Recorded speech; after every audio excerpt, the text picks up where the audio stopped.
Now, I know we're all a bit sick of this whole COVID malarkey. It's a bit like Meghan Markle. It simply won't go away. Only today, I have to admit, cheating with my mask. I had it on just covering my nose in a cab whilst I was talking to my friend on the phone. People have been going on about having their freedoms taken away as they believe they're being forced to have the vaccination to live a normal life. For example, care home staff have passed the second jab deadline, and now the remaining front-facing NHS staff will have to be jabbed by April next year. There's even a murmuring of the possibility of yet another dreaded lockdown over Christmas.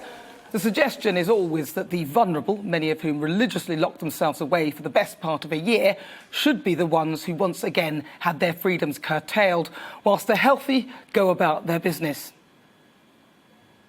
Well, here's a thought. Let's flip it on its head.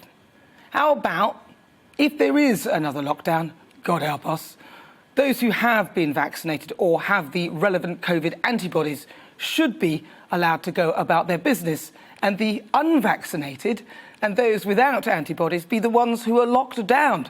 Let's face it, there's fewer of them. Sadly, I can't claim the credit for this brainwave. It's an idea that Austria's Chancellor Alexander Schallenberg is considering. The introduction of a strict new regional lockdown to cope with rising COVID infections. The restrictions would only apply to those classed as unvaccinated.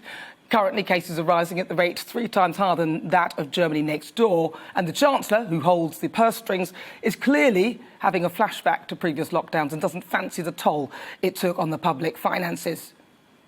Speaking during a visit to the western city of Bregenz on Thursday, he said a new stay-at-home order was now probably unavoidable for the unvaccinated as they faced an uncomfortable Christmas. He went on to say, "I don't see why 2/3 should lose their freedom because 1/3 is dithering.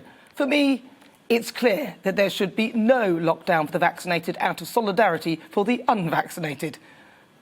Now, their vaccination rate actually stands at around about 65%, which he called shamefully low. The reason for this low rate? Well, an anti-vax sentiment that sees taking the vaccine a matter of personal choice rather than one of civic duty intended to protect both individuals and society as a whole. He insisted, "We can break this wave together-ish."